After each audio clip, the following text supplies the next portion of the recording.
Hello, and welcome to Drowsy Detective, your quiet corner of the unknown, where we unravel the mysteries of true crime in a voice soft enough to help you drift away.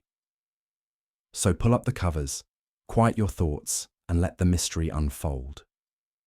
In the soft veil of the late 1960s, when the golden sun set slowly over the rolling hills of Northern California, a quiet tension brewed beneath the hum of American life. The air, thick with incense and rebellion, carried whispers of war across the Pacific and the chants of peace from city parks. It was an age of transformation, of lunar landings, student protests, and hearts worn openly on sleeves.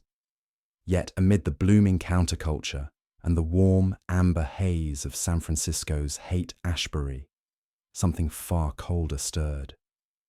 As you settle into stillness, let your thoughts drift toward the dusky corners of that era, an America uncertain of itself, where the borders between chaos and comfort blurred like fog rolling over the bay.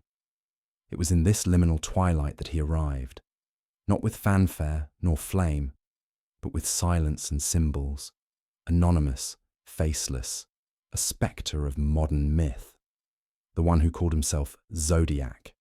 The first known attack came long before the name. Lake Herman Road, December 20th, 1968. The town of Vallejo rested quietly in the distance, its homes lit faintly like stars on earth. A young couple, Betty Lou Jensen and David Faraday, had sought a moment of privacy beneath the cold winter sky. There was no warning, no sound of argument, only the sudden, hollow bark of a firearm splitting the night air. When their bodies were found, there were no fingerprints, no tire tracks of clarity. Just a mystery planted like a seed in winter soil. 7 months passed. July 4th, 1969. The echoes of fireworks still hung in the air when another couple, Darlene Ferrin and Michael Mageau, parked near Blue Rock Springs, not far from the earlier site. The night was warm. The radio played softly, but the sudden glare of headlights behind them changed everything. A man approached with a flashlight, then opened fire through the passenger window. Mageau survived, just barely, and his hazy recollection became the first living account of the killer. He had seen him, stocky, heavy-set, with dark clothing. And though it was brief, he had lived to tell the tale. Then came the letters. 3 envelopes arrived nearly in unison at 3 newspapers: the San Francisco Chronicle, the San Francisco Examiner, and the Vallejo Times-Herald. Each bore a part of a cryptogram and a chilling demand: publish these ciphers on the front page, or more would die. The letters began without flourish.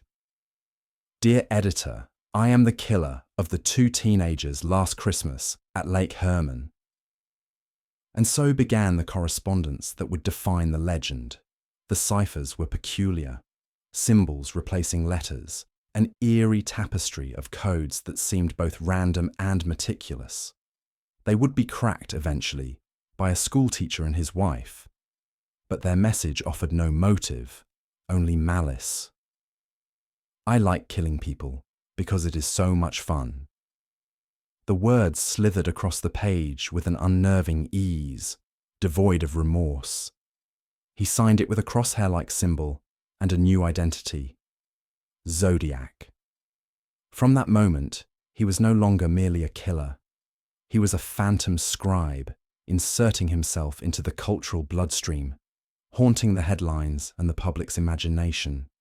He understood something rare: how to play upon the fears of a nation. As you drift deeper into rest, imagine the city of San Francisco under dusk's spell, its streets quiet, yet watching, its citizens, once careless, now locking doors just a little earlier. The next attack was perhaps the most brazen. September 27th, 1969, Lake Berryessa. A serene autumn afternoon, warm and golden. 2 college students, Brian Hartnell and Cecilia Shepard, lounged by the lake's edge beneath the dappled light of oak trees. It was then that he emerged, not hidden, but cloaked in spectacle. He wore a black executioner's hood, adorned with the same crosshair symbol seen in his letters. On his chest, it sat like a crest of dread.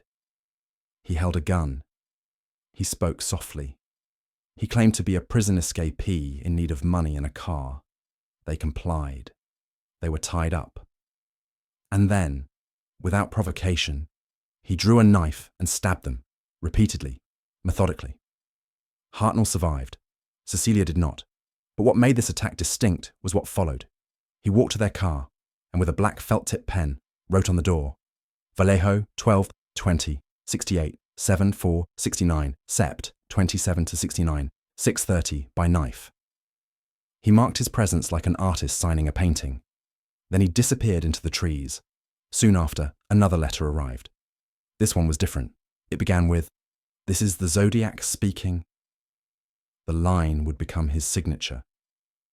From here on, each letter would carry not just words, but puzzles, riddles taunting the authorities, jokes at the expense of the dead, and threats to children, buses, entire cities. His reach was not just physical, it was psychological. And as the night continues, so too did his shadow. October 11th, 1969. A cab driver named Paul Stein picked up a fare in San Francisco's theater district. The passenger requested a destination in the upscale neighborhood of Presidio Heights. As the cab slowed near its destination, the man shot Stein in the head, took his wallet and keys, and tore a piece of his blood-stained shirt.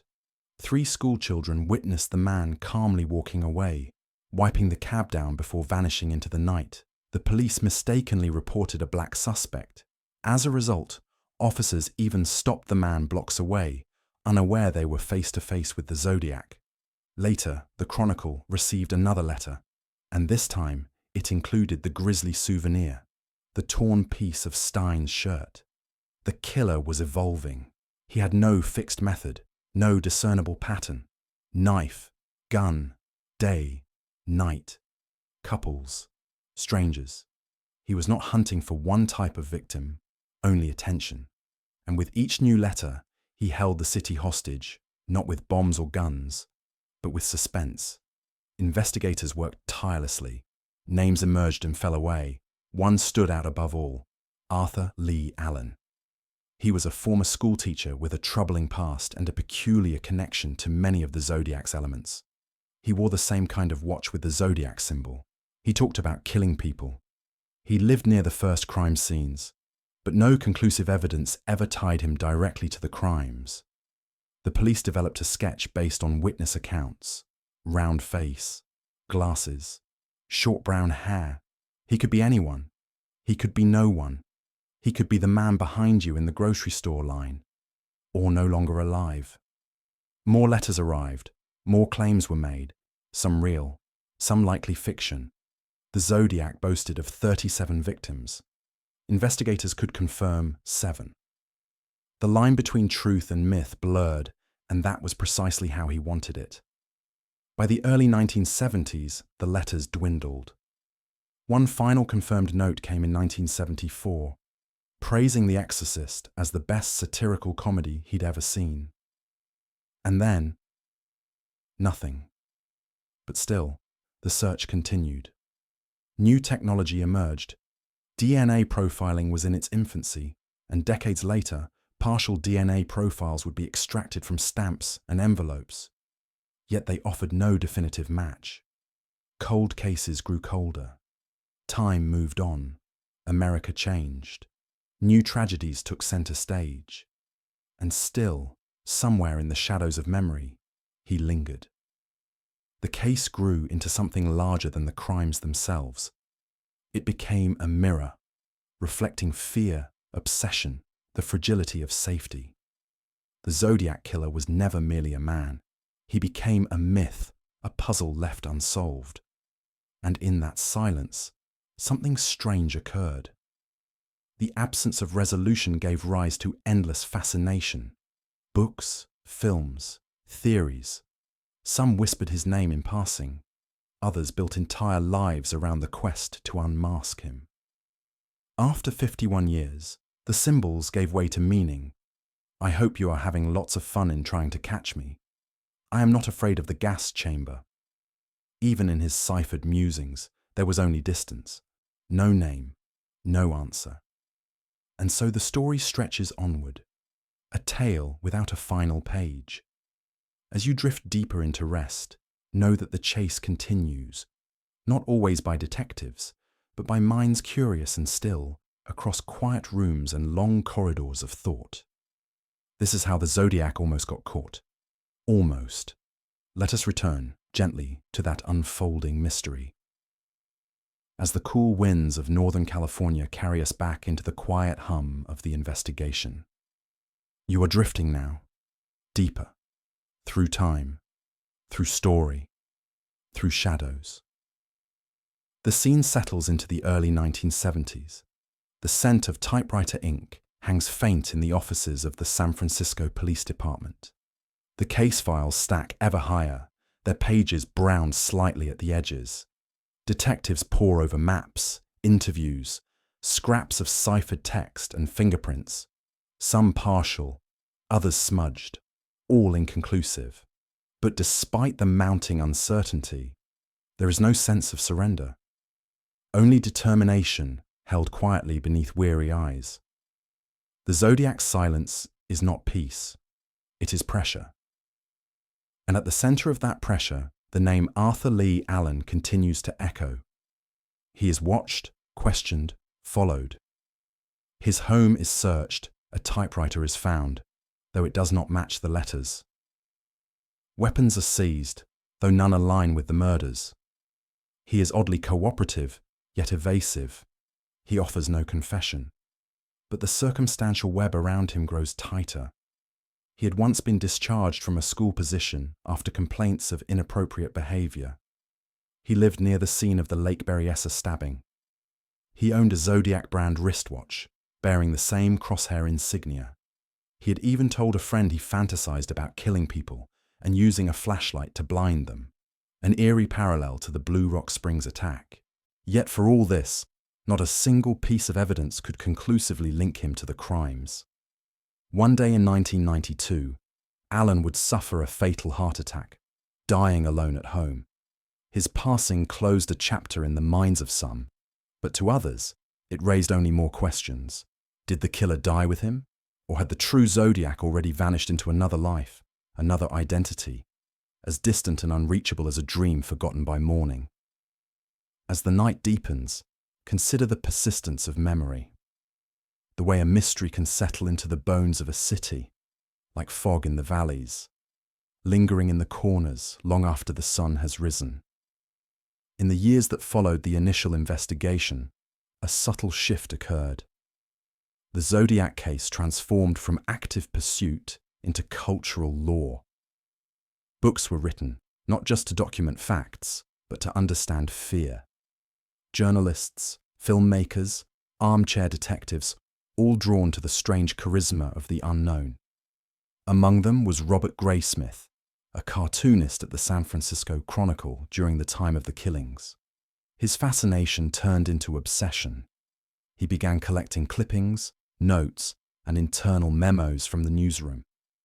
What began as curiosity unfolded into a lifelong quest. He interviewed police officers, sifted through boxes of forgotten evidence, and eventually published his book, Zodiac, in 1986. Graysmith pointed firmly to Arthur Lee Allen, weaving a detailed narrative of guilt. But his work, while compelling, was built mostly on inference and coincidence, intellectually satisfying, yet legally hollow. Still, the book stirred public interest anew. It became the spine of a new wave of inquiry. The cultural weight of the Zodiac Killer grew heavier with time, not lighter. Films like Dirty Harry echoed his menace. The fictional Scorpio killer was a direct reflection, cold, calculated, and anonymous. The city had buried its victims, but it had not buried its fear. Meanwhile, advancements in forensic science brought new hope. In the 2000s, DNA technology had reached a level once thought impossible. Investigators began to revisit old evidence. the stamps on the Zodiac's letters, the adhesive on the envelopes, the preserved scraps of Paul Stein's shirt. It was delicate work, years in the making. A partial DNA profile was eventually developed, but it did not match Arthur Lee Allen. Nor did it match any other known suspect. Another door softly closed. And yet, not every room in this house of mystery is empty. In 2021, a group of private investigators and amateur sleuths calling themselves the Codebreakers claimed to have identified the Zodiac Killer as Gary Francis Post, a military veteran and house painter who had died in 2018. They cited facial scars, cryptic messages, and photos found in his dark room. They suggested that anagrams hidden in the Zodiac's letters spelled out his name.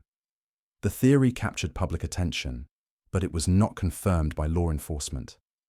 The FBI and San Francisco Police Department both maintained that the case remained open and unsolved. The shadows lengthened once more. The Zodiac's messages continue to be studied by cryptographers around the world. And in December of 2020, a major breakthrough occurred. A cipher known as the 340 cipher, sent in 1969 and long believed uncrackable, was finally solved by an international team of codebreakers, David Orenchak, Jarl Van Eyck, and Sam Blake. Using computer algorithms and persistence, they decoded the message. Its contents, while unsettling, offered no identity. It read in part, "I hope you are having lots of fun in trying to catch me. I'm not afraid of the gas chamber because it will send me to paradise all the sooner."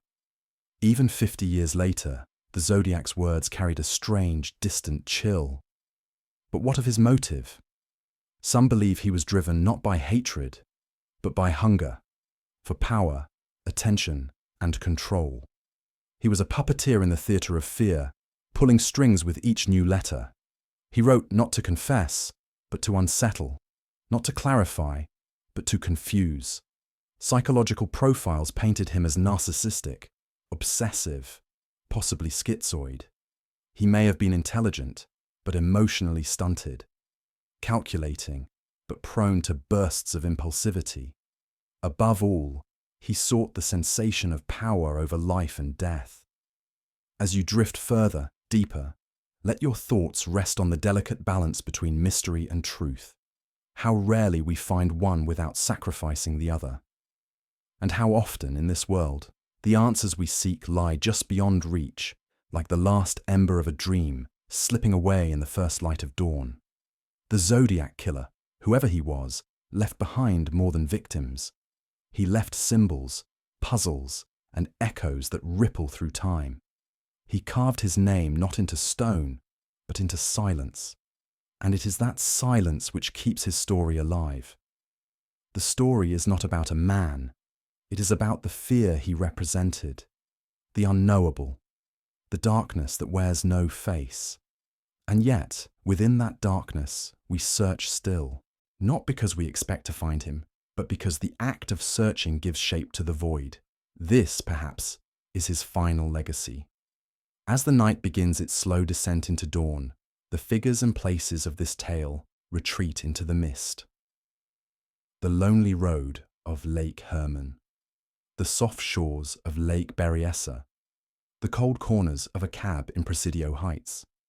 They fade like old photographs left too long in the sun. But the question remains, who was the Zodiac, and why did he stop? Perhaps he grew weary. Perhaps he died. Perhaps he never truly existed as one man, but as a story shaped by many.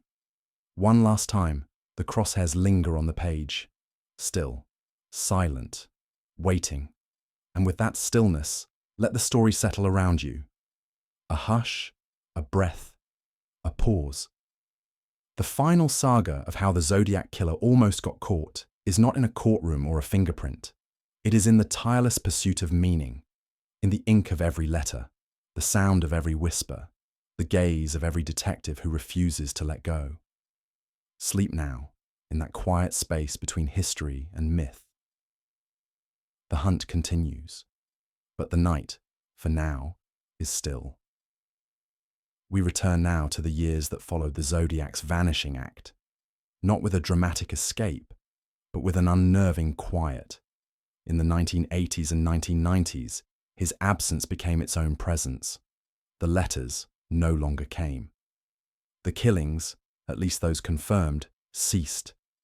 But the void he left behind was filled not with peace, but with obsession. Detectives retired. Reporters moved on. But others remained, haunted not just by the open case, but by the sense that something essential had slipped through their fingers. Some awoke in the middle of the night to thoughts of ciphers and composite sketches. Others combed through boxes of unsorted evidence, yellowed with time, but never forgotten. In 1986, the same year Robert Graysmith's Zodiac was published, new life stirred in the cold case files. New suspects emerged, each with a history, a motive, a tangle of facts and uncertainties. Names like Richard Gaikowski, Lawrence Kane, and Ross Sullivan surfaced in the public mind, each offering tantalizing threads, none strong enough to weave a conclusion. Richard Gaikowski was a journalist with a history of radical politics. His handwriting bore resemblance to the Zodiac's. He had access to newspaper resources, a deep understanding of media mechanics, and a voice that one surviving victim claimed matched the killer's. Lawrence Kane, a man with a brain injury from a car accident, lived near many crime scenes. He was said to have stalked women. His behavior was erratic, unnerving. But once again, there was no proof, just another shadow on the wall. Ross Sullivan had worked at a library near Riverside City College when student Sherry Jo Bates was murdered in 1966. A confession letter, typed anonymously, was sent afterward, bearing haunting similarities to the Zodiac's later notes. Sullivan bore a physical resemblance to the Zodiac sketch, but no physical evidence tied him to any scene. As the night deepens and the wind of memory brushes through the mind, consider how obsession, too, can be a form of haunting. The Zodiac did not simply take lives, he claimed attention, forever entangling logic and fear. Meanwhile, others tried to draw links between the Zodiac and other infamous criminals. Some speculated he was the same man behind the 1966 Bates murder. Others even suggested ties to the Unabomber, Ted Kaczynski, though his known timeline and methodology didn't fit. The idea that the Zodiac had continued under another name was both chilling and oddly reassuring. It offered a shape to the fog, but there was no true comfort. Only questions and the long, slow ticking of time. For decades, law enforcement agencies preserved evidence with increasing care. Hairs, fingerprints, DNA, each item packed, sealed, frozen against the erosion of years. With the rise of genealogical DNA tracking in the late 2010s, cases once thought unsolvable began to fall. In 2018, Joseph James D'Angelo was unmasked as the Golden State Killer after decades of silence. His exposure gave new hope to those who had followed the Zodiac trail. If one ghost could be caught, perhaps another might follow. And yet, the Zodiac remained elusive. As you drift deeper into rest, you may find yourself in the quiet corridors of a police archive, drawers opening with a hush, folders filled with photographs, maps, fingerprints, hand-drawn ciphers. Each one a thread, each one a key that turns, but does not open. Among the most persistent questions in the Zodiac mystery is why he stopped. Serial offenders rarely quit. Their impulses are compulsions, unrelenting and unquiet. And yet the Zodiac's last confirmed murder occurred in 1969. His final authenticated letter arrived in 1974. And then, silence. Some suggest he was imprisoned for another crime. Others believe he died by illness, accident, or suicide. A few suggest he aged out of violence, his urges cooled by time or tempered by fear of capture. Or perhaps he changed identities, living the rest of his life in the calm, grey quiet of anonymity? If so, he might have read the articles, watched the films, seen his name linger in pop culture like a stain that would not wash away. He might have smiled or trembled. There is one final cipher known as the Z13. It reads simply, "My name is..." 13 symbols, the most promising of all, and yet the most resistant to translation. Codebreakers have tried thousands of permutations, rearrangements, frequency analyses. Each attempt yields only fragments, none definitive. As if the Zodiac were laughing one last time, offering the illusion of closure while holding the truth just out of reach. But in the darkened corners of this story, a quieter tale unfolds, not of the killer, but of those left behind. The families of Betty Lou Jensen, David Faraday, Darlene Ferrin, Cecilia Shepard, and Paul Stein, each grieved in silence. Their names were often overshadowed by the one who took their lives. But it is they who remind us of what was truly lost. Not mystery, not puzzle, but future, connection, the warmth of a hand no longer held. Brian Hartnell, who survived the Lake Berryessa attack, became a public defender, using his voice to pursue justice through lawful means. His presence, his testimony, his strength became a counterbalance to the darkness, a quiet defiance, a life reclaimed. And the detectives, like Dave Toschi, whose bow tie and tireless drive inspired fictional heroes like Dirty Harry's Callahan or Zodiac's Inspector Armstrong, continue to search long past the fading headlines. Toschi, particularly, became a symbol of noble obsession. His heart, it seemed, was never far from the case. But like so many others, he passed away without that answer. And perhaps in the strange rhythm of time, that is how it must be. Some questions are meant not for solving, but for holding, like a flame, flickering and quiet, passed from hand to hand. As you sink further into stillness, hear the whisper of a case that never closed, the sound of a pen against paper, the slow pull of tape across a sealed envelope, the footsteps of a figure walking alone into fog. The Zodiac Killer almost got caught because he made mistakes. He left living witnesses. He lingered at the scene. He bragged too much, too often. He left his DNA. Perhaps not enough for certainty, but enough for hope. He almost got caught because the world refused to forget. Because the human mind, even in the face of fear, is stubborn in its pursuit of truth. But he remains just beyond reach, still unnamed, still watching. And yet, that too may change. With each year, the tools sharpen, technology evolves, new eyes revisit old pages, old voices once ignored are heard anew. And perhaps one day, on a quiet morning or a still midnight, the final piece will fall into place. The cipher will be read. The name will be known. Until then, the story rests in its silence. Let that silence carry you now, as the last threads of this tale wrap gently around your thoughts. No need to chase, no need to fear. Let the shadows remain where they belong, behind you. The Zodiac story is not about what was done, but about what was pursued.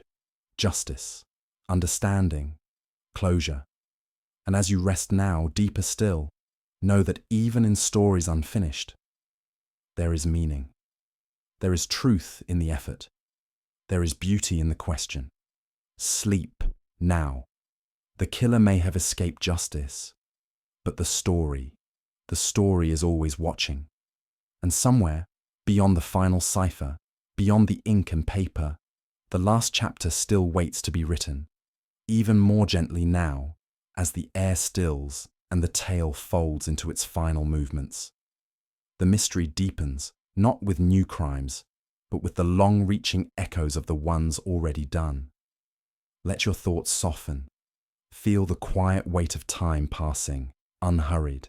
The Zodiac Killer, for all his brutality, became something stranger in the years that followed, a fixture of collective memory, not merely as a criminal, but as an unsolved symbol, etched not just into files and courtrooms, but into the broader story of how a culture grapples with fear, randomness, and the need for resolution. In the wake of his silence, a kind of mythology took root. Writers, artists, and filmmakers returned to him again and again, drawn by the curious paradox that something so destructive could leave behind something so enduring.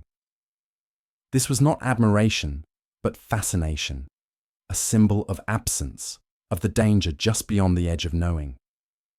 David Fincher's 2007 film Zodiac, based in part on Robert Graysmith's books, reignited the story for a new generation. The film's tone, subdued, meticulous, and drenched in quiet dread, reflected the emotional truth of the case more than any single fact might. It captured what it felt like to chase a ghost, to stare at patterns that almost make sense. But culture, like water, does not only reflect, it reshapes. As the Zodiac became a permanent presence in books and documentaries, some began to confuse the myth with the man. Fictionalized versions appeared in crime shows, in novels, even in comics. His symbol, once the mark of fear, was now a shape people wore on shirts or tattooed on arms. There is a strange contradiction here. The very anonymity that allowed him to escape justice also allowed him to become legend. The lack of a name gave him infinite masks, and with each retelling, the story changed slightly. Less a record, more a ritual. And yet, there are still those who never stopped searching. Retired detectives return to the case in their twilight years. Amateurs gather in online forums, building timelines, comparing suspects, trading theories. Cryptographers, both seasoned and new, continue to try their hands at the unsolved ciphers. And always the same hope, that there is still something buried in the letters. Some hidden key, still unnoticed after all these years. But consider for a moment how rare this truly is. Crimes pass, killers are caught or fade. But very few endure in the public's mind for decades, not because of their body count, but because of the chilling silence that followed, because of the sense that we came close to understanding, but not quite. The Zodiac case is a mirror. In it, we see not just the killer, but ourselves, our need for answers, our fear of the random, our unwillingness to let mystery rest. As you continue to rest, imagine the cold drawers of police archives, quietly holding the same items for over half a century. The black and white crime scene photos, the scrawled handwriting samples, the original ciphers, still crisp, waiting. There is a letter, dated November 1969.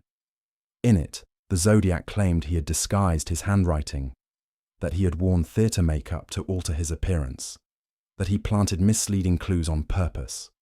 He taunted, not just with violence, but with deception, and it worked. He sowed confusion with care. He watched, perhaps, as detectives quarrelled over false leads, as newspapers scrambled to interpret his ciphers, as the public formed its own wild theories. There is something deeply modern in his approach.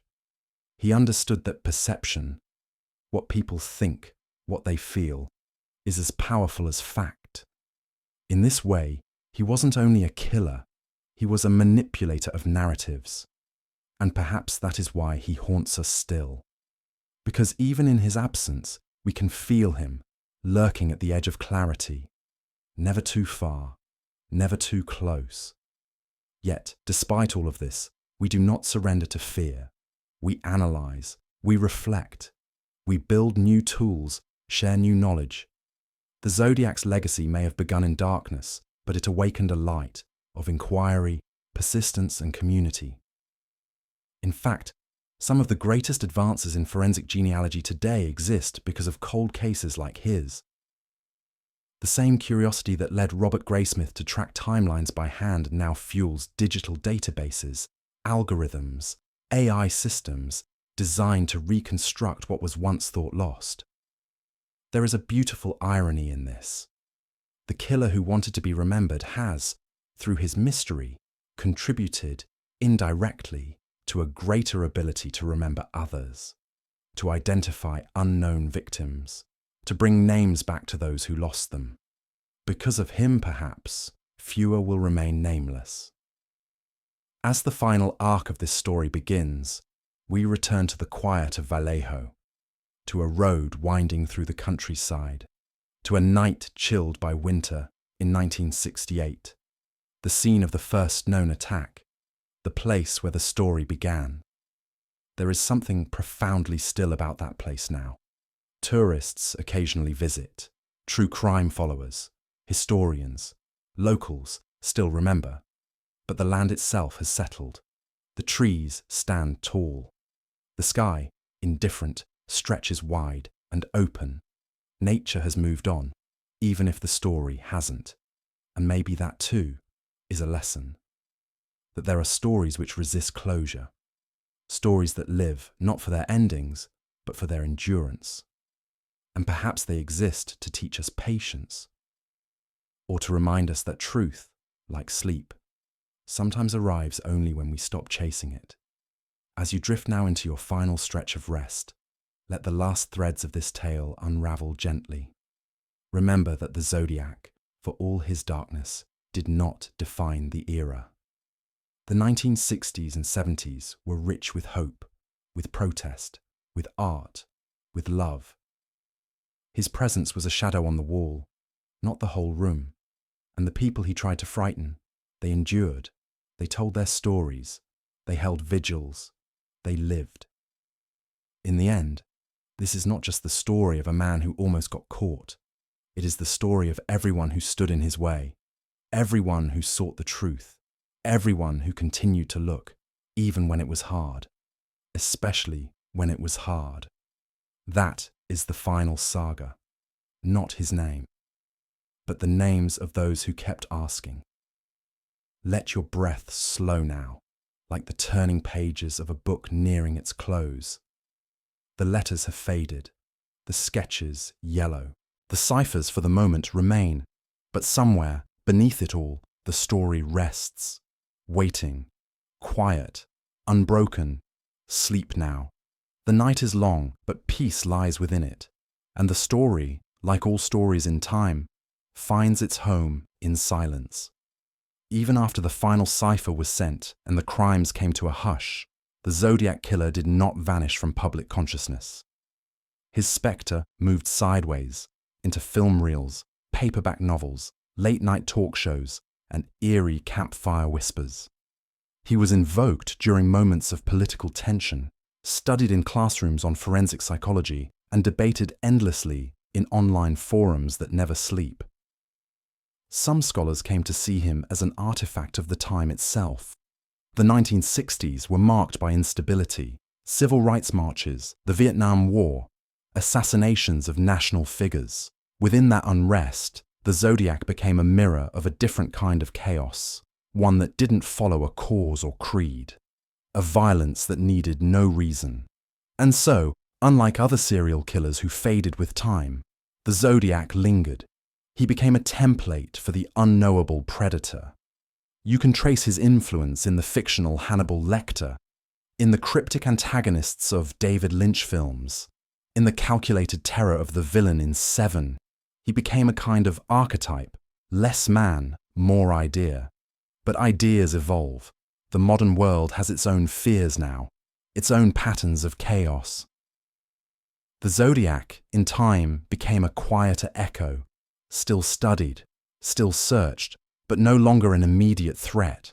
Instead, he became an emblem of unfinished thought, a question on the tip of the nation's tongue. As you drift gently, know that his legacy is no longer power, it is curiosity. The turn of the millennium brought with it technologies unimaginable during the Zodiac's time. Digital forensics, DNA phenotyping, and genealogical tracing reshaped the possibilities of solving long cold cases. Where once detectives had fingerprints and fibers, they now had genetic blueprints and ancestry charts that reached across continents. In laboratories tucked inside quiet buildings, experts have revisited the Zodiac's letters, carefully steaming open old envelopes, scanning minute traces of saliva from stamps. It is patient work, the kind of work that takes not months but decades. Sometimes the results are null, sometimes they suggest a person, but not the person. Still, hope persists. The same databases that identified the Golden State Killer are growing. Each new entry, each uploaded genome, brings the statistical possibility of a match slightly closer. Perhaps someday, a distant cousin of the Zodiac will appear in those archives, unaware even of the connection. And when that happens, the story may finally bend toward closure. Or perhaps, just perhaps, it already has. Some believe the Zodiac is still alive. An old man now, quiet, grey, no longer dangerous, just a face among many, anonymous in a sea of strangers. Others are certain he's long gone, that he was never meant to be captured because he existed for a purpose that ended with time. But the more haunting idea, the one that keeps minds turning softly in the dark, is this. What if there was no single Zodiac? What if the letters were from one man, the murders from another? What if imitators picked up where the first killer left off, and the symbol became a shared costume? A mask that moved from face to face? Such thoughts are unsettling, but they speak to a deeper truth, that sometimes we create monsters not to explain events, but to explain our fear of the random, to give the senseless a name, to draw a border around the dark. In the end, the Zodiac may remain a mystery not because we failed to solve him, but because he was never a single solvable thing. He may have been part fact, part myth, a crime, wrapped in a cipher, wrapped in a story. And so, as the final echoes settle and the sky outside dims to its quietest blue, let this story conclude not with a gasp, but with a breath. The Zodiac Killer almost got caught because people cared, because people remembered, because truth matters, even when it hides. Sleep now. Let the ink dry. Let the pages close. Let the stars above hold the questions you no longer need to carry. The story is finished, at least for tonight. Still haven't fallen asleep? Here is some calming rain sounds to help you fall asleep.